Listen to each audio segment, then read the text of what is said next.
자, 이 시간에 이제 여러분 교재, 아까 설명했던 내용 다 이해했죠? 이해했을 걸로 생각되고요. 충분히 156페이지로 가겠습니다. 156페이지 보면 의미의 사용이 있습니다. 자, 이제 의미의 사용에 대해서 이제 우리가 크게 세 가지가 있을 수 있는데요. 세 가지, 시험에 가장 잘 나왔던 세 가지가 있는데, 중의적 표현, 그다음에 잉여적 표현, 관용적 표현, 물론 더 하나 더 추가한다면 간접적 표현까지 있습니다만, 자, 의미의 사용.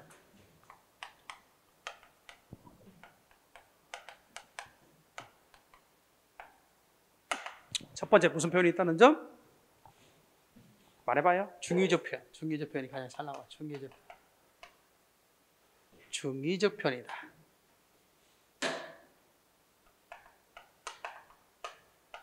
다음 두 번째는 뭐가 표현이 나왔지? 잉여적 표현. 세 번째는 이제 관용적 표현.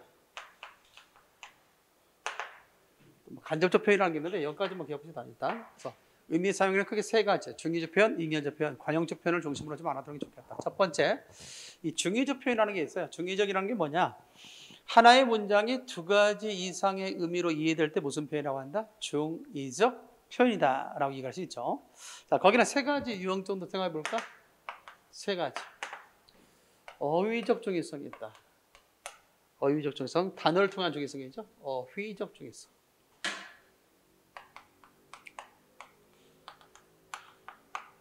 다음 두 번째가 이제 구조적 중의성.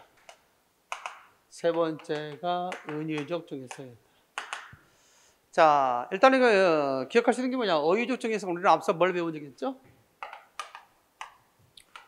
동음어다, 다이어다 배운 적 있죠? 동음어, 다이어를 배운 적이 있을 텐데, 특별히 거기 보니까 동음어는 형식 같은데 의미가 다른 것을 동음어라고 했죠. 예를 들어서 보면 저 배 좀 봐 할 때 이 배가 사람 배도 나타날 수도 있고 타는 배도 나타날 수 있고 그다음에 먹을 수 있는 배도 나타날 수 있죠. 이럴 때를 우리는 뭐라고 한다? 동음어라고 하죠. 동음어를 통한 중의성을 나타낼 수 있다. 그런데 어떤 상황이 주어지지 않은 상황에서, 언어적인 어떤 상황이 주어지지 않은 상황에서 배 좀 봐! 그러면 어떻게 될까요? 뭔 배야? 여기가 무슨 육지 한가운데서, 도시 한가운데서 무슨 배가 있다고 그래? 누가 그 배 말했니? 네 배 좀 보란 말이야. 그죠? 그러니까 배라는 말에 대해서 여러 가지 반응이 나올 수 있죠. 아니, 내 배가 어때서? 그랬더니 누가 네 배 말했니? 먹는 배 말했지. 알겠습니까? 저 청가물 상에 보이는 저 배 좀 봐봐. 얼마나 탐스럽게 생겼니? 어때요? 자, 상황에 따라서 결국 배라고 하는 거예요. 근데 청가물 상황에서 배 좀 봐. 그러면 분명히 배를 나타내겠지. 그런 거래요. 그 다음에 옆 사람의 배를 가리키면서 배 좀 봐. 그럴 때 어떻게 되겠어? 사람의 배를 가리키겠죠. 그렇죠? 항구에 정박해 있는 배를 보면서 배 좀 봐. 그럴 때는 타는 배를 가리키겠죠. 근데 그런 어떤 상황이 주어지지 않을 때는 결국 이 배가 사람 배인지 타는 배인지 먹는 배인지 여러 해석이 가능하다는 얘기지. 이것을 어휘적 충의성이다 라고 얘기할 수 있습니다. 또 하나의 뭐가 있습니까? 여기에는 소위 다이어에 대한 중의성도 있어요. 자, 예를 들어서 보면 다음과 같이 손 좀 봐. 손 좀 봐 할 때 이 손이라는 것이 사람의 손도 될 수 있죠. 손 좀 봐. 아니, 내 손이 어때서? 누가 너 손 보라 그래서 가서 철수 손 좀 보란 말이야. 그래요. 자, 갔다 와서 연구가 말합니다. 철수 손 깨끗하다는데 말 돼 안 돼? 누가 그 손 보라고 그러겠어? 좀 혼내주고 라겠지? 그런 얘기죠. 그러니까 손이 사람의 신체 기관으로서의 손의 의미도 있지만 대체적으로 손 좀 보라고 할 때 물리적 힘을 가하라. 또는 때에 따라서는 안경을 지그시 내니까 한 영감님이 손 좀 봐, 아가씨. 손 좀 봐. 그럼 어떻게 돼요? 손금 좀 보고 가라 라는 의미가 될 수 있겠죠. 이렇게 중심 의미에 대해서 뭘 가질 수 있다? 주변 의미를 가질 수 있다. 이런 것들은 점에서 중의성이 유발될 수 있다는 점. 이런 중의성은 단어를 통해서, 어휘를 통해서 중의성이 유발되기도 한다. 이 정도만 알고 있으면 될 것 같고요. 두 번째, 가장 시험에 잘 나오는 것이 구조적 중의성이에요. 별 3개 해놔요. 시험에 가장 잘 나오는 것이 구조적 중의성과 관련돼서 잘 나온다. 이 구조적 중의성.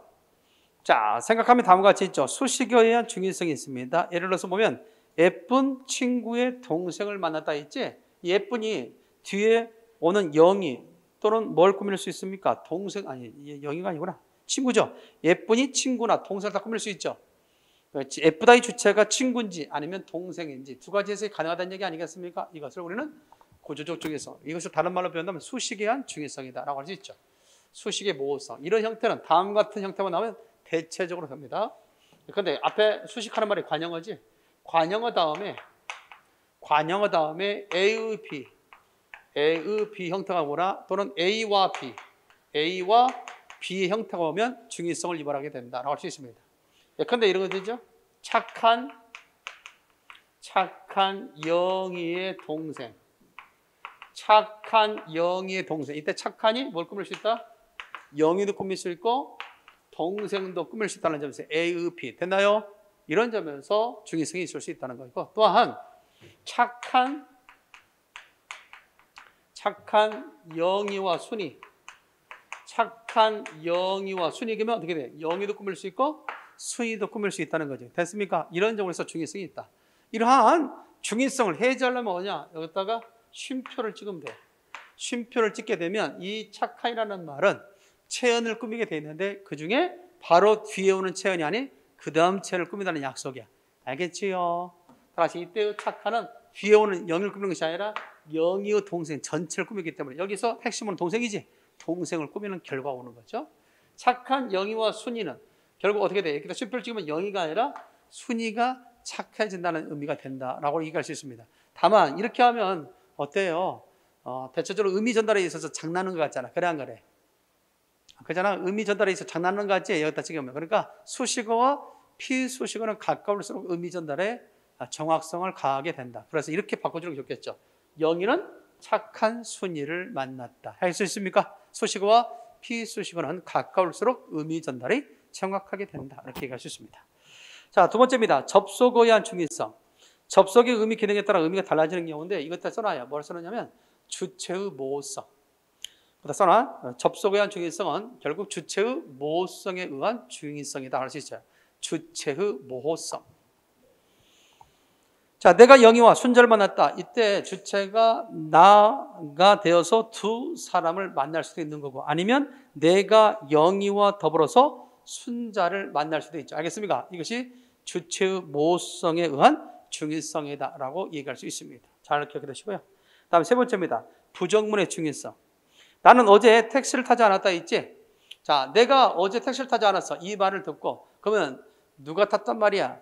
누가 탔다? 다른 사람이 탔다는 말로 받아들인 사람이 있어. 내가 어제 택시를 타지 않았다. 이 말을 듣고 그렇다면 너는 오늘 탔니? 네, 이렇게 다른 날 탔다는 말로 받아들인 사람이 있어. 내가 오늘 택시를 안 탔어. 택시를 안 탔어 할 때 택시라는 말을 강조해서 그렇다면 너는 버스 탔니? 기차 탔니? 다른 것을 탔다는, 다른 교통수단을 이용했다는 말로 듣는 사람이 있어. 저 택시를 갖다 안 탔다는 말을 듣고 안 탔어? 안 탔으면 어땠어? 너 안 탔으면 걸어왔니? 다른 행위를 했다는 말로 받아들이는 사람이 있어. 알겠습니까? 나는 단지 택시를 타지 않았다는 사실만을 말했을 뿐인데 듣는 사람에 따라서 여러 해석이 가능하다. 이것을 우리는 안부정문의 중의성, 부정문의 중의성에 대해서 배운 적이 있어 없어요? 있었죠? 그것에 대해서 얘기할 수 있는 거죠.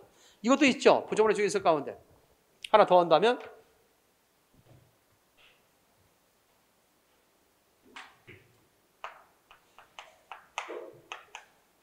내가 초대한 손님이 다 안 왔다. 자, 내가 초대한 손님이 다 안 왔다. 이것을 긴 부정문 고치면 내가 초대한 손님이 다 오지 않았다가 되겠지. 정리됐어요? 그러면 이 경우는 중의성이 있다 없다? 내가 초대한 손님이 다 안 왔다. 내가 초대한 손님이 다 오지 않았다. 이것은 중의성이 있을 수 있을까 없을까? 우리 앞에 남았어요. 있어 없어요? 어떻게 있어? 그렇죠. 우리 남았어요. 공부했구나. 전체 아니면 부분인지, 전체 부정인지 부분 부정인지. 전체. 그러니까 내가 초대한 사람이 10명인데 10명이 다 안 왔다고 반항하는 사람이 있어. 어떻게 인간 관리했길래, 어떤 네가 성품을 가졌길래 어떻게 초대한 사람이 다 안 올 수 있어? 이렇게 볼 수도 있고. 또 누구 안 왔니? 매번 듣던 영이 안 왔지? 영이 일부만 안 왔다는 말로 받아들이는 사람이 있다. 그런 얘기가 됐습니까? 이렇게 해서 부분 부정과 전체 부정이라는 이것을 뭐라고 하냐면 수량부사라고 얘기해요. 수량. 양을 나타내죠. 수량을 나타내는 부사이기 때문에 수량부사에 의한 중의성. 수량부사에 의한 중의성. 자, 이렇게 수량부사에 의한 중의성으로서 나타날 수 있다는 것도 아울러 생각해 두면 될 것 같습니다. 자, 이렇게 해서 부정문의 중요성까지 했고요. 그 다음에 병렬 구문의 중요성도 있습니다. 자, 이것은 보자. 어머니께서 사과와 귤 4개를 주셨다라고 할 수 있어 없어요? 있죠? 이것도 수량을 나타내는 말이죠. 수사에 한 중요성이라고 볼 수 있죠. 수사에 한 중요성이다. 자, 어머니께서 사과와 귤 4개를 주셨다 했지. 이 문장은 자, 합쳐서 4개를 줬는지 아니면 각각 4개를 줬는지 해석 가능하죠? 야, 너 그렇게 많이 먹었어? 세상에 사과, 귤 4개씩이면 8개를 먹었다는 거 아니야? 뭐 이렇게 반응을 보이는 사람도 있고, 야, 사과와 귤 4개? 아이고 합쳐 4개? 이렇게 조금 먹었니? 라고 반응을 보이는 사람도 있겠죠. 그렇죠? 이것을 수량을 나타내는 수사에 의한 중요성이다 라고 얘기할 수 있습니다. 자, 다음 5번째입니다. 비교 구문의 모호성이 있습니다. 상당히 잘 나왔죠? 남편은 나보다 비디오를 더 좋아한다. 자, 동일한 문장인데 이것이 해석이 2가지 이상이 가능하다는 얘기죠. 예를 들어서 보면 남편과 내가 비교 대상인지 아니면 나와 비디오가 비교의 대상인지. 그렇잖아요. 뭐 실제적으로 이런 일들이 있죠. 여러분들 생각해봐. 이런 남편과 살 수 있겠어요? 어떤 남편과 살 수 없어요? 부부가 취미가 같을 수도 있죠. 둘 다 비디오를 좋아할 수 있잖아요. 그래요. 그런데 어떤 경우가 가장 실망스럽고 안 좋은 결과를 있겠어요? 자기보다 비디오를 더 사랑할 때. 정말 나는 봤어요. 내가 아는 사람 가운데 또 여자 동창 가운데 한 사람이었는데 남편이 너무 비디오를 좋아해요. 비디오를 좋아하고 특히 게임을 너무 좋아하는 거예요. 그래서 오자마자 퇴근하면 그냥 컴퓨터 앞에 게임기 앞에서 쓰는 거야. 그냥 밥 차릴 동안. 근데 나중에는 어떤 증세까지 나타났냐면 퇴근할 때 미리 전화를 해. 나 집에 들어가자마자 게임할 수 있도록 틀어놔라 컴퓨터. 그렇게 가는 거예요. 그런데 그 틀어놓으라 그 자체도 이제 뭐예요? 내가 언제 어느 순간에 들어올지 모르니까 이제는 끄지 마라 까지 발전했어. 그러니까 계속 틀어지는 게 게임이에요. 그러다 보니까 자녀들이 어렸는데 자녀들이 그런 아빠의 모습을 닮아가더라고. 애들이 나머지 시간을 갖다가 그런 시간을 보내는 거예요. 근데 지금 결국은 이제 이혼하고 그 자녀들을 별도로 교육시켜서 그 자녀가 결국 훈련이 다 됐습니다. 그 중에 한 딸이 공무원이 됐어요. 그렇게 게임만 좋아했던 자녀가 있는데. 근데 이혼하고 더 이상 안 되겠다 이거지. 자녀를 위해서라도 더 이상 너가 살 수 없다.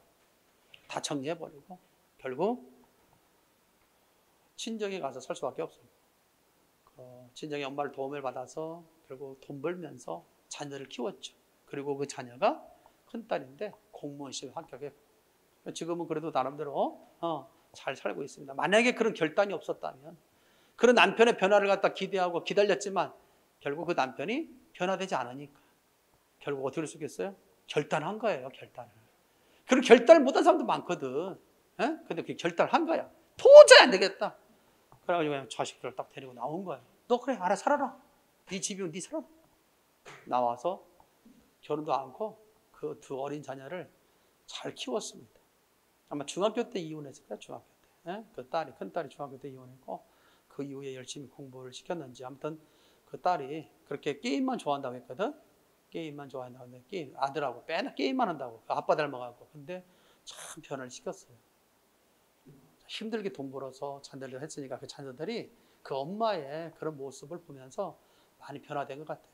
이게 누구라도 내가 볼 때는 어떤 문제가 있을 때 정말 특히 엄마, 물론 아빠도 열심히 살아야 되고 아빠도 정신 차려야 되겠지만 내가 본 가정들은 엄마가 바로 서면 그 가정이 살더라고요. 엄마가 힘들더라도 엄마가 바로 서면 아빠가 잘못했을 때. 근데 둘 다 막 얘라, 네 누나 하더라 해버리면 이제 집안이 망하는 거지 사실은. 그러니까 어찌됐든 간에 둘 중에 하나라도 올바로 서면 요즘에 그 우영우라고 하는 거 있잖아요. 뭐 드라마가 있던데 우영우에서는 아빠가 나오죠. 알겠어요? 어려운 가운데도 아빠가 자식을 잘 키워내는 그런 아빠가 있고요. 또 또 그렇게 키워내는 엄마도 있습니다. 자, 어쨌든 간에 비교 구문의 모호성. 갑자기 남편은 나보다 비디오를 더 좋아한다는 말을 듣고 그것이 생각나서 얘기를 했어요. 비교 대상이 남편과 나일 수도 있고 나와 비디오일 수도 있다라는 거 기억해 보겠고. 자, 야, 이거는 뭐냐? 이 관용격 조사 배운 적 있죠? 갖다 써놔. 관용격 조사의 중요성. 관용격 조사의 중요성이라고 써놔요. 그러니까 이렇게 지금 이렇게 공부하면서 또 배우면서 그 내용을 이해하고 있어야 돼. 어떤 문장이 나왔을 때 이게 중의성이 있느냐 없느냐는 나의 생각이 하나로 딱 접어들면 중의성이 있다라고 생각하지 못할 때가 많거든. 아, 이런 유형들이 중의성을 유발하는구나 라는 것을 머릿속에 기억해야 됩니다. 자, 특별히 기억하시는 것 중에 하나가 보면 어머니의 그림이 놓여 있었다 했지? 근데 어머니의 그림이 어머니의 얼굴이 담긴 그림인지, 아니면 어머니가 가지고 있는 그림인지, 아니면 어머니가 직접 그린 그림인지, 여러 가지 해석이 가능하죠. 이것을 관용격 조사의 중의성이다라고 얘기할 수 있습니다. 만약에 정보가 추가됐다면 중의성이 사라지는 거죠. 그런데 탁자 위에 어머니가 직접 그린 그림이 있다. 그러면 어떻게 돼요? 중의성이 없는 거죠. 탁자 위에 어머니의 얼굴이 담긴 그림이 있다. 중의성이 없어지는 거죠.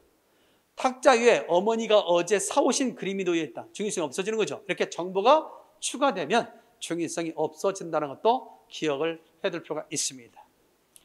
자, 이거 외에도 우리가 기억하시는 게 뭐냐면, 그것다 7번째 하나 써놓을까? 7번째. 지난번에 한번 배웠던 내용인데.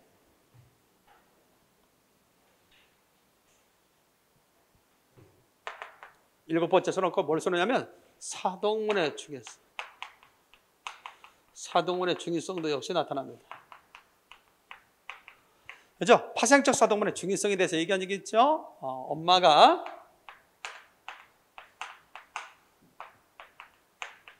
엄마가 아이에게 우유를 먹인다. 자, 엄마가 아이에게 뭘 먹인다? 우유를 먹인다 할 때 직접 타서 우유를 먹일 수도 있고, 아니면 타서 주어서 먹게 할 수도 있죠. 이렇게 두 가지 중의성, 두 가지의 뜻을 나타낼 수 있다는 점에서 중의성이 있다라고 할 수 있습니다. 엄마가 아이에게 우유를 먹인다. 따라서 직접 먹일 수도 있고, 아니면 주어서 먹게 할 수도 있고, 따라서 두 가지 해석이 가능하다는 점에서 중의성이 있다라고 할 수 있죠. 그러나 통사적 사동문이 있죠. 그런데 엄마가 아이에게 우유를 먹게 한다라는 문장이 있었죠. 이러한 통사적 사동문은 오직 간접 행위만 나타난다는 점에서 중의성이 있다 없다? 없다라고 이야기한 적이 있습니다. 그것도 하나 기억해 두기 바랍니다. 자, 다음에 은유적 중의성이 있습니다. 은유적 중의성. 그녀는 천사다 할 때, 자, 천사는 사람이 아니죠. 천사는 사람이 아니니까 결국 그녀는 사람이고 천사에 비유한 거겠죠. 천사에 뭐에 비유느냐라고 할 때, 야, 그렇게 착하니? 그랬을 때, 아니, 그게 아니라. 그러면 천사같이 생겼니? 아니, 그게 아니라 한때 연극할 때 천사 역할을 해서 그때부터 별명이 천사가 된 거야. 아, 그래? 자, 이런 식으로 그는 천사가 될 수 없으니까 천사 성격에 빗댄 것인지, 알겠습니까? 모습에 빗댄 것인지, 아니면 역할에 빗댄 것인지, 이렇게 비유를 통해서 여러 가지 대상을 드러낼 때 여러 가지 해석이 가능하다, 안 가능하다? 가능하다. 이것을 은유적 중의성이다라고 할 수 있습니다. 그러면 시험 문제 어떻게 나와? 이렇게 나옵니다. 다음은 중의적 표현이다. 다음 보기와 같은 이유로 두 가지로 해석을 찾아라. 그러면 보기가 뭐냐? 어휘적 중의성이 나올 수도 있고, 구조적 중의성이 나올 수 있고, 은유적 중의성이 나올 수 있다는 거예요. 내 말 알겠어요? 그래서 같은 이유로 중의성을 띠는 문장을 찾아라. 그것이 어휘 문제인지, 아니면 구조 문제인지, 아니면 비유 문제인지, 이것을 구분하는 문제도 나올 수 있으니까 참고할 필요가 있겠고요. 그 중에서도 가장 시험에 잘 나왔던 것이 아무래도 문장상 생기는 중의성, 구조적 중의성이 가장 시험에 잘 나왔다는 걸 기억해 두면 될 것 같습니다. 하나만 더 해볼까요? 딱 써놔. 네 번째라고 써놓고, 네 번째 또는 구조적 중의성으로 넣어줄 수 있어요. 상황에 의한 중의성 하나 써놔. 상황에 의한 중의성이다. 이렇게 하나 써놓습니다. 그죠? 그는, 자, 하나의 문장을 써놓으면, 그는 신발을 벗고 있다. 그는 신발을 벗고 있다. 이 문장이 있죠. 이 문장이 중의성을 가질 수 있다. OX.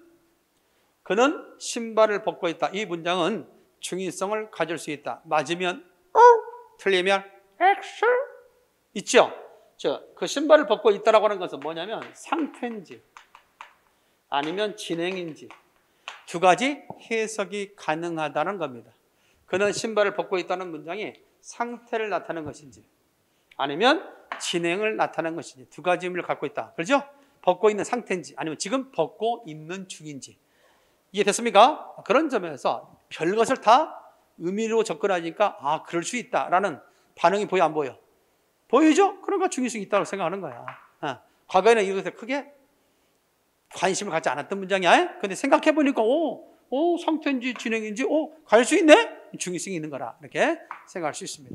자, 그래서 어떤 문제가 나왔을 때 이런 문제가 나왔을 때 한 번쯤 생각해 두지 않으면 중요성이 있는지 없는지 잘 구별할 수 있다 없다? 없어요. 머릿속에 기억해 둬야 돼. 아 맞아. 상태인지 진행인지 나타날 수 있겠구나. 뭐 그런 점에서 중요성이 있을 수 있다고 하는 거 기억해 두면 될 것 같습니다.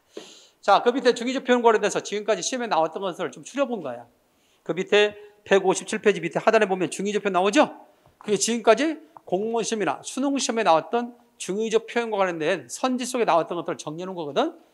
잘 나올 수 있겠죠, 앞으로도. 거기에 한두 가지만 해볼까요? 자, 사람들이 많은 도시를 다녀보면 재미있는 일이 많을 것이다 있지. 이때 많은이란 말에 동그라미 해놨죠? 밑줄에 해놨죠? 이때 많은이 앞에 사람들에 걸리느냐 아니면 도시를 꾸미는 수식어로서 사용되냐에 따라서 의미가 달라지죠.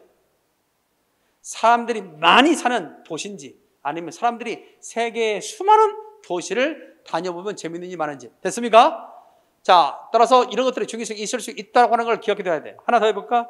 거기 밑에 끝까지 신문사에 남아 언론의 자유를 지키겠습니다 할 때 끝까지 있죠.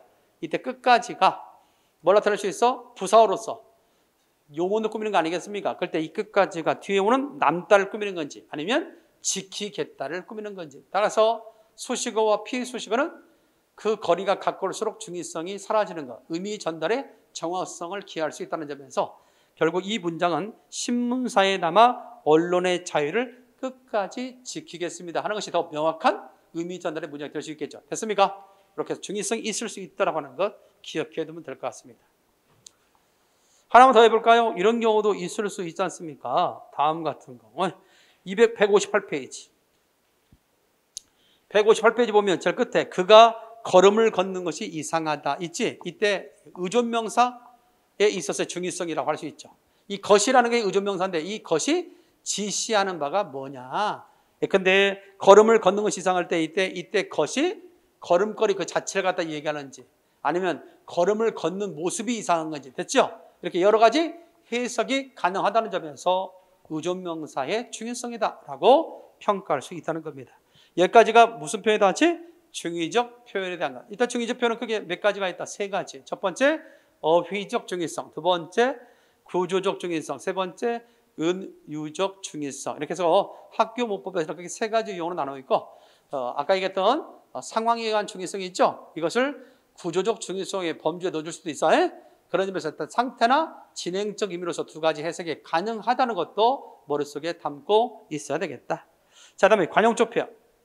자, 관용적 표현은 특히 어떤 것이 시험에 잘 나오냐면 두 개 이상의 단어가 만나서 제3의 의미를 나타내는 것을 관용적 표현이라고 하죠.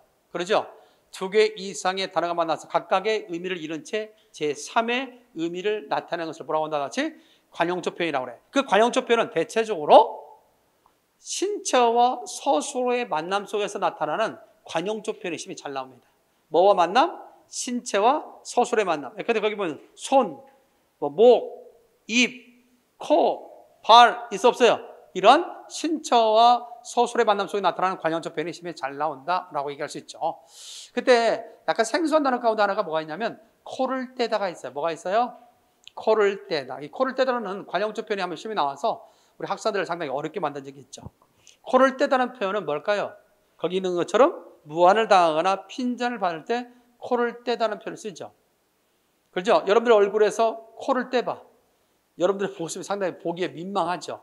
무안하죠. 그래서 코를 떼다는 말은 핀잔을 맞거나 그다음에 거기에 나왔다시피 무안을 당할 때 코를 떼다는 표현을 쓴다는 것도 알고 있으면 되겠습니다. 예를 들어서 혹시라도 상식적으로 알고 있는지 확인해 볼까? 너 참 발이 길다. 발이 길다는 말도 있어요. 발이 길다는 말은 무슨 뜻일까? 발이 길다. 발이 넓다라는 뜻 비슷한 것 같겠지만 비슷하지 않아. 발이 넓다는 뜻은 대인관계가 넓다 할 때 쓰는 말인데 발이 길다는 표현이 있어요. 그 반대가 발이 짧다는 표현도 있어요. 발이 길다, 발이 짧다. 발이 길다는 표현은 먹을 복이 있는 경우예요. 너 참 발 길다? 마침 사람들이 먹고 있는데 온 거야. 그럼 발이 길다. 너 참 먹을 복이 있다 라고 할 때 쓰는 거. 발이 짧다는 표현은 먹을 복이 없을 때 발이 짧다는 표현을 씁니다. 이거 발이 짧았구나. 좀 발이 길었으면 먹는 시간에 왔을 것이고, 먹는 시간에 왔다면 너도 먹을 수 있었을 텐데. 정리됐죠? 이렇게 관용적 표현은 신체와 서술의 만남과 관련돼서 이 관용적 표현이 더 나온다고 하는 거. 따라서 이런 관용적 표현에 대한 것들도 한 번쯤 관심을 갖고 공부해두는 게 좋고, 넓은 의미에서는 속담이나 격언도 다 관용적 표현에 속하는 거예요. 알겠지? 속담이나 격언도 다 뭐의 표현다? 관용적 표현에 속한다.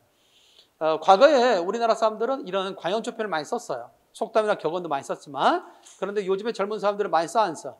쓰지 않다 보니까 이것이 시험화되고 있다는 거 아니겠습니까? 많이 쓰지 않으니까 어려울 것이고 어렵게 여길 것이니까 그것을 더러 시험 문제에 출제되기도 한다는 점. 따라서 속담에 대한 이해, 이런 관용적 표현에 대한 이해는 시간 나는 대로 한 번쯤 관심을 갖고 공부하는 것도 좋겠다. 내가 뭐라고 했어요?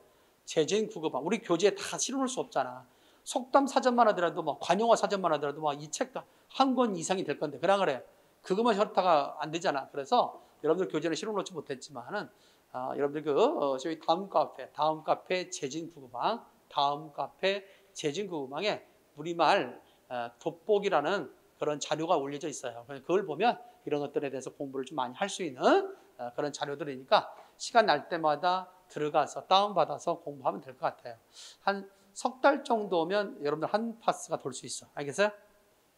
그 자료가 한 석 달 정도, 15회 정도 올려놨으니까 석 달 정도 지나면 여러분들이 그 정도는 충분히 이해될 수 있는 자료들을 올려놨으니까 어휘력 증강이라고 해서 각각 자료를 올려놨으니까 시간 날 때마다 그걸 다운받아서 공부하는 것도 좋지 않겠냐. 요즘에 휴대폰 잘 돼 있어서 다운받을 수 있잖아. 그래요. 그거 딱 보는 거죠. 오늘 그죠? 속담도 보고 격언도 보고 한자도 보고 사자성어도 공부하면서 오늘 배울 수 있는 어떤 분량들 그런 것들 하나하나씩 해 나가는 것이 공부의 방법이다라고 얘기할 수 있습니다. 자, 그다음에 잉여적 표현입니다. 159페이지 잉여적 표현. 자, 잉여적 표현은 뭐냐? 그것다 써놔. 경제성에 결여된 표현. 경제성에 결여된 표현. 그래서 혹시라도 심리 가운데 잉여적 표현을 찾으라는 문제도 나올 수 있지만 경제성이 결여된 표현을 찾는 문제도 심히 나올 수 있다고 하는 거예요. 앞서 배웠던 중의적 표현이 있죠. 이 중의적 표현은 뭐냐면 대체적으로 의미 전달의 정확성에 결여된 표현. 혹시라도 심리 가운데 의미 전달의 정확성이 결여된 표현을 찾아라. 그러면 앞서 배웠던 잉여적 표현을 찾는 거다. 아니면 중의적 표현을 찾는 거다. 중의적 표현을 찾는 것이고 잉여적 표현은 경제성에 결여된 표현. 알겠죠? 한마디로 말해서 사족이 붙은 표현을 잉여적 표현이라고 해요. 사족이 붙은 표현. 또는 우리말과 한자가 반복되는 거. 알겠죠? 한중. 한자와 우리말이 반복되는 거. 고한중. 또는 한고중이라고 하는데 한고중. 사족이 붙거나 한자와 고요가 중복되는 거. 이런 것들이 바로 잉여적 표현이라 볼 수 있어.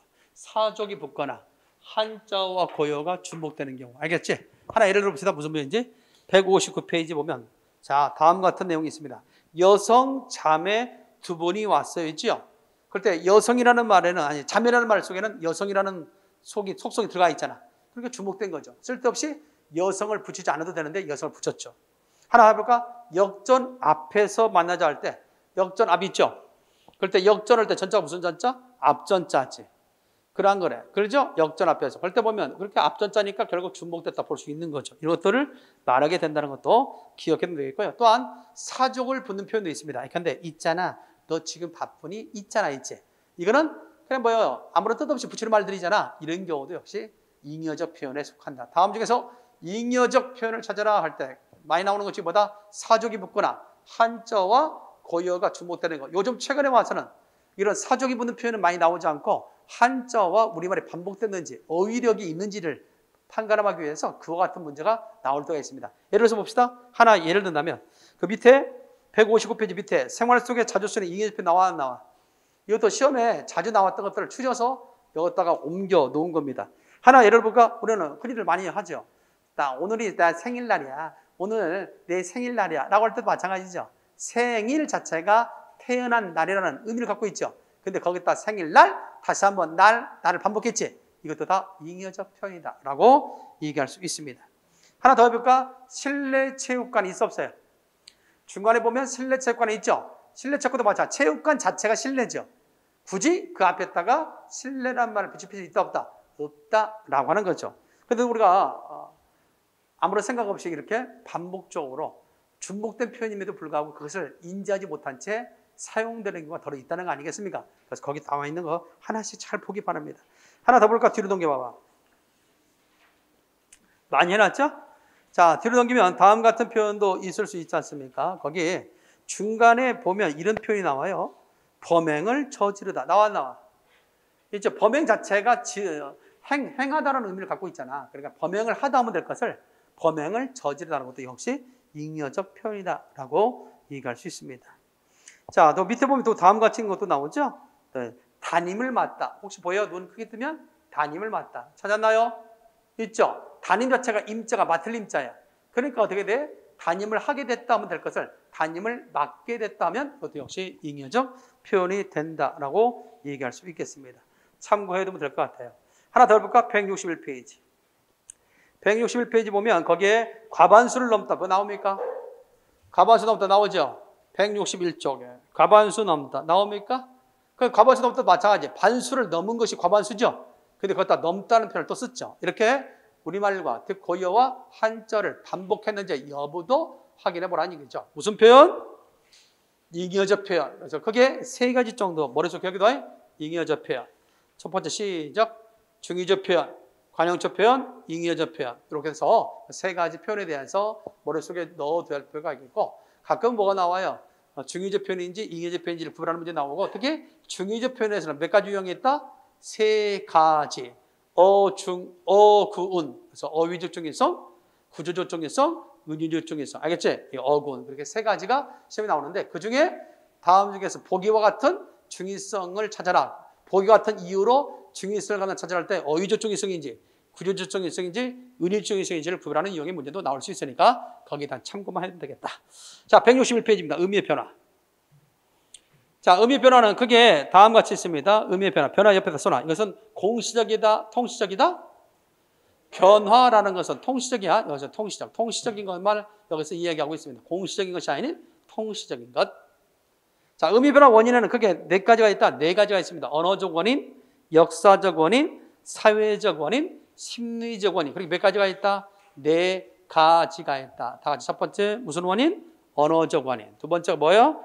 역사적 원인. 그다음 세 번째가 사회적 원인. 네 번째가 심리적 원인이 있다. 자, 이땐 언어적 원인은 뭐냐? 문장 구조상에 생기는 중의성인 변화인데요. 예컨대 보면 별로란 말이 있어. 별로란 말은 원래 어떤 의미였다? 원래 부정의 의미가 아니었어요. 그런데 자꾸 부정과 호응하다 보니까 별로라는 단어에 부정의 의미를 갖게 돼서 요즘은 점심때 라면 어때? 별로 하면 싫다는 의미로 부정의 의미로 상대죠. 따라서 이와 같이 별로나 전혀가 원래는 부정의 의미가 없었음에도 불구하고 자꾸 근묵작이라는 말 들어본 적 있어? 근묵작 들어봤죠? 근주자적 근묵작이다. 먹을 가까면 검게 된다는 말 있잖아. 그러듯이 자꾸 별로와 전혀가 부정의 의미와 호응하다 보니까 자꾸 부정의 의미를 갖게 됐다는 거예요. 그렇게 얘기할 수 있죠. 두 번째입니다. 민간 어원설. 행주치마도 있죠. 원래 행주치마는 행주산성에서 입던 치마라는 의미가 아니라 여러분들 그 절에서 주로 부엌일 같은 허드렛 일을 하는 승려를 행자성이라고 하지. 행자성들이 부엌일 볼 때 쓰는 또는 입는 치마를 행주치마라고 했어요. 그런데 이 말이 임진왜란을 걸치면서 행주산성에서 입는 치마라는 의미를 갖게 됐다. 이것이 바로 뭐다? 거기 나와 있는 민간 어원설에 의한 변화다라고 할 수 있죠. 그래서 언어적 원인이다라고 할 수 있어. 민간 어원이라는 게 뭐라고 해서 우리가 지난번에 한번 설명했는데 전문성이 결여된, 과학성이 결여된 그런 어원 분석을 민간 어원설이라고 했잖아. 생각나요? 자, 그래서 민간 어원설 행주치마도 있다는 거 알아두고 그다음 생략. 원래 여러분들 봐봐. 너 어디 가냐 그랬더니 머리 자르러 가. 그러면 엄청난 사건이죠. 머리 자르러 간다면 엄청난 사건이니까 만류해야 될 거 아니야. 근데도 불구하고 잘 갔다 오라고 오히려 그 사람을 갖다 독려합니다. 알겠습니까? 잘 갔다 와. 이렇게 합니다. 그렇다면 이때의 머리는 뭘로 이해됐다? 머리카락으로 이해된 거지. 생략에 의한 언어적 원이다. 과거에는 머리에 붙어 있는 것을 머리카락이라고 했지. 머리가 아니잖아. 근데도 불구하고 쾌락을 생략한 머리만 하더라도 사람들이 다 이해하지. 너 아침 먹었니? 라는 말에 응 그렇게 대답하지. 아무런 생각 없이. 근데 아침을 먹을 수는 없지. 아침 밥을 먹는 거지. 그냥 그래요. 근데 밥을 생략했음에도 불구하고 우리는 이해하지. 그럼 아침은 원래 때를 나타내는 말이지. 에? 때를 나타내는 말이지 밥을 나타내는 말이 아니잖아. 근데도 불구하고 아침이라는 말을 들었을 때 아침 먹었니라는 말을 때의 의미로 듣지 않고 밥의 의미로 들었다. 이것도 역시 언어적 원인에 속한다. 역사적 원인. 역사적 원인은 세 가지 유형이 있습니다. 지시물 자체의 변화, 지시물에 대한 지식의 변화, 지시물에 대한 감정의 변화. 이 정의적 변화라는 말은 감정의 변화라는 말입니다. 지시물 자체의 변화.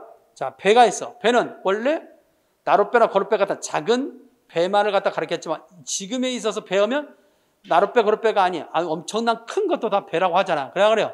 그런 점에서 뭐 축구장 몇 배의 크기도 다 배라고 하니까 그런 점에서 배라는 형식이 지시하는 대상이 많아졌어, 안 많아졌어? 많아졌죠. 이것도 지시물 자체의 변화다라고 할 수 있습니다. 지시물 지식의 변화. 자, 지구는 돈다라고 있습니까? 없습니까? 있죠. 갈릴레오 있잖아. 갈릴레오인가? 우리가 지구는 뭐 한다? 돈다. 그래도 지구는 뭐 한다? 시작. 돈다. 과거까지는 뭐가 붙어서요? 알았지? 지구가 도는 것이 아니라 천체가 도는 걸로 이렇게 해가 도는 걸로 보았으나 결국 이때부터 지구가 돈다는 사실을 우리가 알게 된 거죠. 뭐의 변화다 같이? 지식의 변화죠. 과학의 발달에 따라 지식의 변화를 통해서 단어의 그런 의미가 바뀌었다. 그래서 우리 해가 뜨고 진다고 하지. 그래요. 해가 뜨고 진다고 하지. 그러나 이 해가 뜨고 짐이 해가 직접 뜨고 지는 것이 아니라 지구의 자전 때문에 생긴다는 현상을 알고 있다는 거죠. 이런 것들이 바로 지시물에 대한 지식의 변화다. 지시물에 대한 정의적 변화. 거기 보면 감정의 변화라고 할 수 있죠.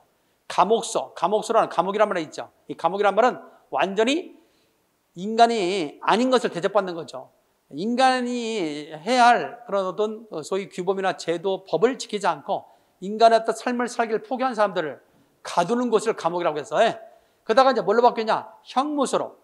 죄는 미화돼 인간은 미화하지 마라. 그래서 죄값을 치르는 형무소로. 그러다가 교도소로 바뀌었어. 한때 잘못된 길을 걸었던 사람을 교화시키는 장소로. 이제는 교도소로 바뀌었어. 이렇게 같이 의미들이 바뀌죠?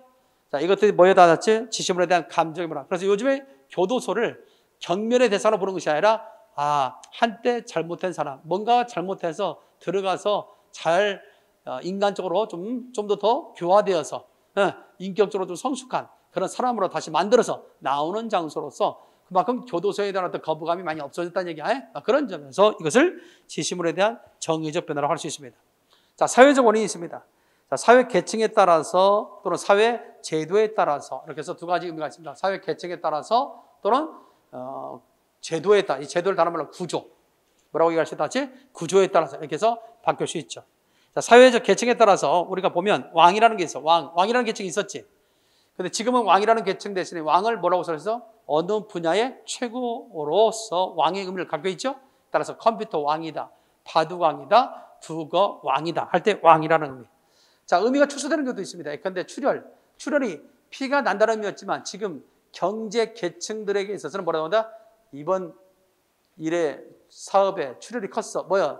손해가 컸다는 말로 들리죠? 따라서 이렇게 특정 계층에 있어서는 출혈은 피가 난다는 뜻이 아닌 경제적 손실이 있었다는 말로 쓰이게 된다. 이것도 다 뭐예요? 사회적인 원인에 속한다. 사회 계층에 따라서, 사회 구조에 따라서. 뒤로 넘겨봐. 162페이지. 사회 구조. 양반이라는 건 제도 있어 없어? 요즘 없죠? 그래서 양반이라는 말이 이제 의미가 바뀌어서 지금은 점잖은 사람이라는 뜻으로 바뀌게 됐다는 것. 자, 그 정도만 알고 있으면 되겠어요. 다음 심리적 원인. 심리적 원인은 대체적으로 우리가 금기시하거나 터부시하거나 꺼리는 말들이 있죠. 이것을 갖다 예둘러 다른 말로 표현하는 건 다 무슨 원인? 심리적 원인에 해당된다라고 얘기할 수 있습니다. 그런데 우리가 보게 되면 옛날에 호랑이에게 죽임을 많이 당했기 때문에 호랑이를 입에 담는 것은 상당히 불경스러운 좋지 않은 그런 측면이 많았기 때문에 호랑이 대신에 산신령이라고 하는 것도 이것도 다 무슨 원인? 심리적 원인 때문에 그렇다. 엘리베이터를 타면 엘리베이터 안에 4층이 없고 4가 없고 대체적으로 F나 비워놓는 걸 볼 수 있죠. 다 이것도 무슨 원인? 심리적 원인. 숫자 4와 죽을 4자는 전혀 소리만 같을 뿐 뜻은 전혀 관계가 없는 거잖아. 근데 왠지 4를 보면 우리가 좀 꺼리는 것. 이것이 다 무슨 원인과 관련되어 있다 같이? 그렇지. 그것과 관련됐다는 것도 기억을 해두면 될 것 같습니다. 자, 다음에 뭐 저도만 알고 있으면 되겠다. 그래서 우리가 지금까지 의미변화의 원인, 단어가 의미를 갖다가 변하게 되는 원인은 몇 가지가 있다? 네 가지가 있다. 첫 번째 시작, 언어적 원인. 두 번째, 역사적 원인. 세 번째, 사회적 원인. 네 번째, 심리적 원인이 있다. 그렇다면 시험 문제 어떻게 나올 수 있냐? 가끔은 다음 중 의미변화 원인이 다음 중 다른 것은 뭐냐? 나올 수 있죠? 의미변화 원인이 다른 것은 뭐냐? 1번 별로, 2번 아침, 3번 행주, 치마, 4번 왕. 시작. 아침은 생략이한 언어적 원인이라고 했잖아. 아침, 밥을 아침이라고 했으니까. 왕은 사회 구조에 따른 것이죠. 따라서 사회적 원인. 그래서 시험 문제 가운데 언어적 원인이 아닌 것은 뭐냐? 사회적 원인에 해당되는 걸 찾아라. 뭐 이런 식의 문제가 나올 수 있으니까 그 정도는 가볍게. 자주 나오는 것은 아니니까 시험 보기 직전에 한번 보면 될 걸로 봅니다. 자, 마지막 의미의 변화의 양상. 자, 의미 변화의 양상은 그게 확대, 축소, 뭐가 있다 같이 이동. 이것도 마찬가지야. 결국 통시적인 변화 속에서 역사적인 시간의 어떤 흐름 속에서 이런 변화를 갖게 되는 거죠. 어떤 단어는 확대되는 경우가 있고 어떤 단어는 의미가 축소되는 경우가 있고 어떤 경우는 완전히 뜻이 이동되는 경우가 있다. 그렇다면 이런 세 가지 유형이 있기 때문에 시험 문제 어떻게 나올 수 있겠어? 다음 제시된 단어들 가운데 의미 변화 양상이 다른 것은 빨리 찾아봐. 의미 변화 양상이 다른 것. 1번 지갑, 2번 먹다, 3번 영감, 4번 민. 시작. 4번 미인이죠. 미인은 의미가 축소된 단어지만 나머지는 의미가 다 확대된 단어다라는 점에서 의미가 있는 거죠. 우리가 아까 배웠던 중심 의미에 대해서 주변 의미를 가는 게 뭐가 있었죠? 다이어가 있었지. 다이어는 대부분 의미가 확대된 거야, 축소된 거야. 원래 사전적 의미만 갖고 있었던 것이 문맥에 따라 여러 의미를 갖게 됐지. 그러니까 뭐예요? 이거는 확대된 걸 볼 수 있는 거죠. 따라서 그 먹다란 말이 음식을 먹었다. 음식을 씹어서 삼키는 행위를 먹다라고 했지만 지금은 물을 먹다, 마시다를 대신에 쓸 수 있고 담배를 먹다, 담배를 피우다는 대신 쓸 수 있고 욕을 먹다 해서 욕을 들었다는 말 대신 쓸 수 있죠.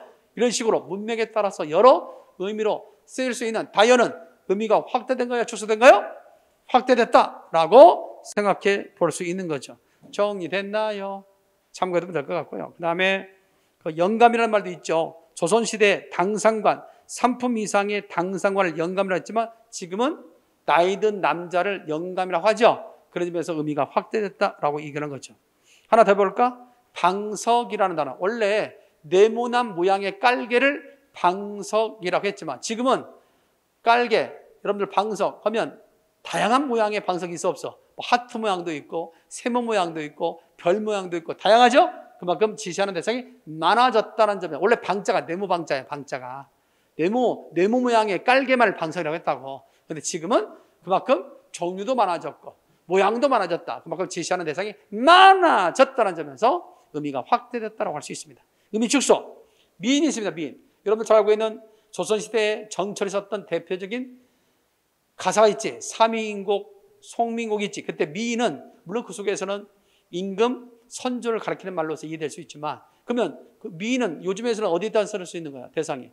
여자에게만 쓰는 말이지 남자에게 쓰지 않잖아. 남자부로 미인이다 하지 않잖아. 그렇지? 그런데 과거에는 남자에게도 뭘 썼다? 미인을 썼다. 그만큼 과거 미인은 남자나 여자에 들어 쓸 수 있다는 점에서 오늘날 미인은 여자에만 쓴다는 점에서 의미가 축소된 단어로 봐야 되겠다라는 것이죠. 하나만 더 해볼까? 거기에 얼굴도 있습니다.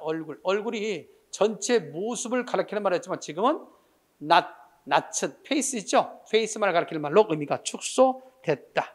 자, 의미가 이동된 것도 있습니다. 어리다는 어리석다에서 나이가 어리다로. 어여쁘다는 곱다, 예쁘다는 면에서 요즘 거기죠? 어여쁘다. 원래는 어여쁘다는 뜻은 무슨 뜻이었냐면 거기다가 써놓게 볼까요? 어여쁘다. 어여쁘다 거기 없는데 써놔요? 이네 어여쁘다가 가련하다. 가련할 민자입니다. 가련하다 이 뜻에서 이제는 예쁘다, 곱다는 의미로 바뀌게 됐다. 이런 정도의 이해도 해두면 될 것 같다. 자, 그래서 어떤 문제가 나올 수 있습니까? 그 밑에도 마찬가지입니다. 원래 수작이라는 것은 술잔을 갖다 건네다는 말이었지만 지금은 말을 주고받다 할 때 쓰는 말이고요.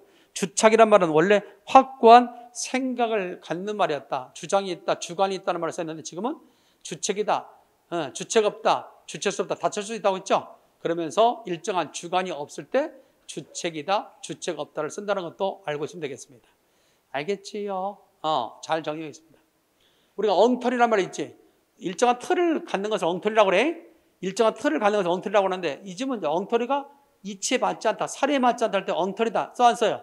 쓰죠. 그래서 원래는 엉터리 없다라고 해야 맞는 말인데 자꾸 엉터리 없다라고 써야 될 상황에 엉터리야! 라고 하죠. 그래서 엉터리라는 단어도 의미가 이동됐다라고 이해할 수 있습니다. 알겠습니까? 또 여러분들 봐봐. 우연치 않게란 말이 있어 없어요? 나는 길을 가다가 우연치 않게 영수를 만났다 할 때 문맥적 의미로는 우연히 만났다는 말이 되잖아. 근데 실제 우연치 않게는 우연하지 않다는 얘기지.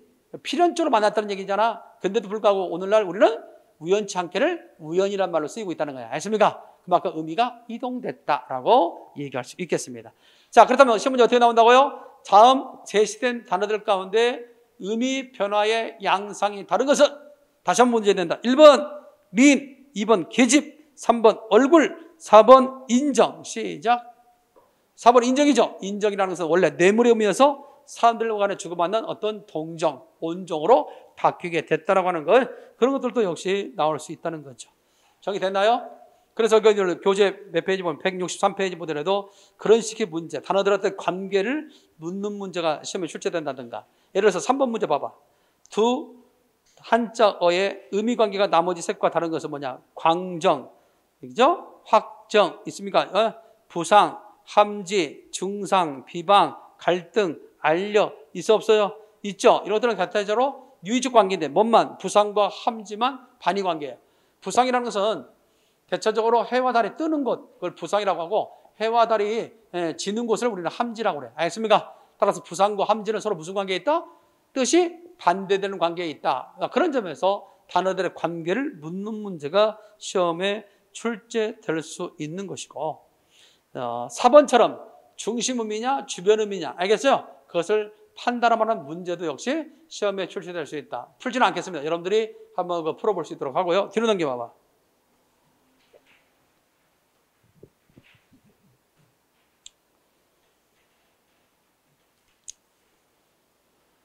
(164처럼) 7번 같은 문제도 나올 수 있는 거 아니겠어? 7번 같은 문제에 있어서 아까 반여관계 있었죠? 반여관계 가운데 상호 배타적이다. 이것을 우리는 뭐라고 했었어? 대체적으로 우리가 첫 번째 보기 가운데 들어있는 상호 배타적인 것을 아까 반여의 종류 있었잖아. 상보반여. 무슨 반여? 상보반여다. 한쪽을 부정하면 다른 쪽도 긍정한 것이 된다라는 것이 있을 수 없어요. 있죠? 자, 그러면 정도반여. 무슨 반여? 정도반여도 관련되겠죠. 자, 에카드 보면 크지도 않다, 작지도 않다는 것은 뭐예요? 중간이 있다는 얘기지. 그잖아. 정도반여 같은 경우 중간이 있잖아. 중간. 그래서 대체로 보게 되면 우리가 이거 하나 더 써놔. 더 써놓으면 이거만 하고.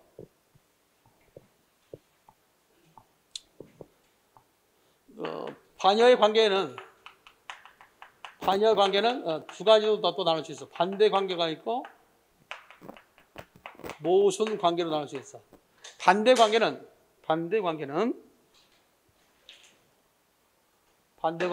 중간항이 있는 것. 중간항이 있는 것을 반대 관계라고 하고, 모순 관계는 중간항이 없습니다. 중간항이 없는 관계를 모순 관계라고. 따라서 이렇게 반대 관계와 뭘로 나올 수 있다? 모순 관계로도 이룰 수 있겠다. 아까 얘기했던 정도 반여나 또는 방향 반여 있지? 이것은 반대 관계에 속한다면 상보 반여는 모순 관계, 중간항이 없기 때문에 모순 관계에 속한다 볼 수 있겠죠. 아까 얘기했던 정도 반여랄지 방향 반여는 반대 관계에 있다면 모순 관계는 상보 반여, 여기에 해당된다라고 얘기할 수 있다는 거지. 자, 그래서 한쪽을 부정하면 다른 쪽을 긍정하는 것이 된다는 것은 뭐에 속한다? 반대 관계에 속하는 거야. 그러니까 높지도 않고 낮지도 않다. 둘 다 부정했죠? 둘 다 부정해도 모순이 안 생기지? 내 말 이해됩니까? 잘 들어봐. 거기 보면 한쪽을 부정하면 곧 다른 쪽을 긍정한 것이 된다는 말이 있잖아. 그러면 낮지 않다 그러면 어떻게 해야 돼요? 높다는 뜻이지. 높지 않다 그러면 뭐예요? 낮다는 뜻이지. 됐어요? 그걸 정도 반여라고 한다고. 정도 반여. 그렇게 할 수 있죠. 또 하나 있습니다. 자, 뭐가 있냐면 잘 봐봐. 칠판 주목해봐. 이해를 해야 돼. 자꾸. 자, 이렇게 시험을 한번 출제된 적이 있어요. 어떻게 출제되냐면 둘 다 부정했을 경우, 예를 들어서 보면 이런 식의 문제 나왔겠죠?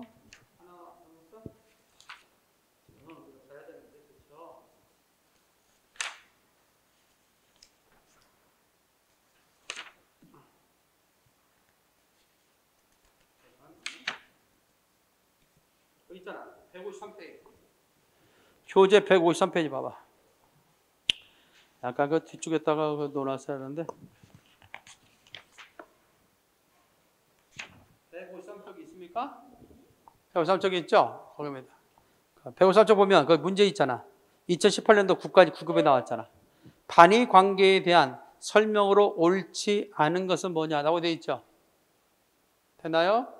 그랬을 때 크다 작다의 경우 두 단어를 동시에 긍정하는 부정하면 모순이 발생한다. 나옵니까? 자, 보았어요? 거기 보면 크다 작다의 경우 두 단어를 동시에 긍정하나 부정하면 모순 생기 안 생겨요? 안 생기죠. 반대 관계이기 때문에 중간항이 있기 때문에 모순이 안 생긴다고. 크지 않다, 크지도 않다, 작지도 않다 둘 다 부정했지. 중간권이 있으니까 부정이 되더라도 모순이 안 생기는 거야. 그러나 모순 관계는 둘 다 부정하면 모순이 생기는 거야. 자, 있지 않다, 없지 않다, 있지 않다, 뭐 없지 않다, 없다 있잖아. 있다, 없다 있잖아. 뭐 있지 않다, 뭐 없는 거고, 없지 않다는 있다는 거잖아. 중간항이 있어 없어? 그럼 있지도 않고 없지도 않다는 것은 있다 없다? 없는 거지. 그러니까 어떻게 돼? 중간항이 없으니까 모순이 생기는 거지. 자, 예를 들어서 하나 더 해볼게. 남자와 여자는 모순 관계다. OX. 남자와 여자는 모순 관계다. OX. 오지. 그렇다면 둘 다 부정하면 모순 생겨 안 생겨? 저기 가는 사람은 남자도 아니다. 여자도 아니다. 그럼 뭐라는 거야? 모순 생기잖아. 둘 다 부정하면 모순 생기는 게 모순 관계야. 둘 다 부정해도 모순이 안 생기는 게 반대 관계고. 알겠어요? 그렇게만 머릿속에 넣어두면 될 것 같아. 하나 더 해봅시다. 165페이지. 11번 문제. 다음 중 의미가 분명하고 자연스러운 문장은 학생들이 다 오져놨다. 중의성이 있어 없어? 여기서 의미가 분명하고 자연스러운 문장은 한마디로 말해서 중의적 표현이 아닌 문제를 찾는 문제란 말이야. 그럼 다른 수량부사에 의한 중의성이죠. 그러지? 전체 부정, 부분 부정. 나는 철수와 영희를 만났다. 주체의 모성이죠. 세 번째, 선생님이 보고 싶어. 보고 싶으의 밑줄자. 보고 싶으의 밑줄자. 이 보고 싶다 주체가 선생님인지 아니면 뒤에 학생인지. 됐나요? 자, 되면 세 번째. 네 번째, 이것이 내 동생의 그림이다 할 때는, 자, 내 동생의 그림이다 할 때는 중의성이 있죠. 근데 내 동생의 그림이다 이렇게 정보를 추가함으로써 중의성이 해제된 거죠. 다음 몇 번? 4번. 5번 같은 경우는 뭐가? 내가 좋아하는 수원의 선을 만났다. 수식의 모성이죠? 수원이 내가 좋아하는 건지 선이가 내가 좋아하는 건지 됐습니까? 이런 식으로 중의성이 있다라고 이해할 수 있는 겁니다. 하나만 더 해볼까? 166페이지.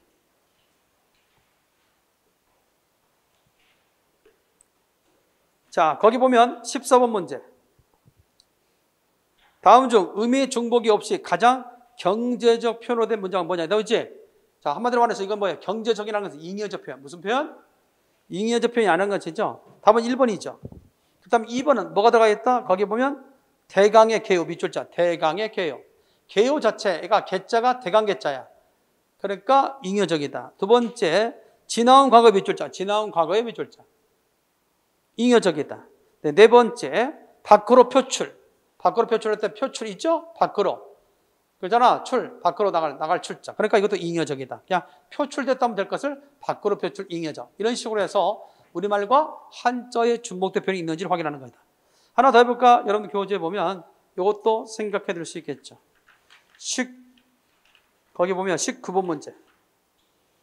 자, 의미 변화에 의해서 어의 확장, 의미가 확장된 예는 뭐냐라고 했지? 다리. 자, 원래 다리라는 것은 상부 구조를 받치고 있는 하부 구조. 대체적으로 뭐에 썼던 단어다 다 같이 다리는 사람이나 짐승에게 쓰는 말이었어요. 근데 요즘은 상다리, 책상다리였을 때 무정명사에도 쓰고 있죠. 의미가 확대됐다. 영감. 원래는 신분을 나타내는 말이었지. 당상관에 3품 이상의 당상관을 나타내는 말이었죠. 지금은 나이 든 남자를 가리키는 의미가 확대됐다. 이번에 어리다와 씩씩하다 다 의미가 이동된 거야. 짐승과 계집은 의미가 축소된 단어고, 살아있는 모든 것을 우리는 중생이라고 했습니다. 짐승. 그러다가 지금은 짐승만 나타난 말로. 계집도 역시 집에 있는 여자를 다 뭐라고 했다? 일반 여성을 계집으로 했지만 지금은 여자를 비칭하는 말로 쓰이죠. 따라 의미가 축소된 단어. 어여쁘다 의미가 이동된 단어. 이렇게 해서 시험 문제의 양상은 이런 식으로 나오니까 한 번쯤은 관심을 갖고 의미 변화 원인과 양상에 대해서 공부해 둬야 됩니다. 알겠습니까? 여기까지 해서 뭘 마쳤다? 의미론을 마치게 됐습니다. 이제 다음 시간부터는 168페이지에는 담화론부터 시작하게 돼요. 이 담화론도 역시 우리가 기억해야 할 내용이 있습니다. 또 시험에 요즘 더러 언급이 되고 있어요. 따라서 이 부분에 대해서 설명을 해 주도록 하겠습니다. 점심 먹고 오후에 만납시다. 수고했습니다.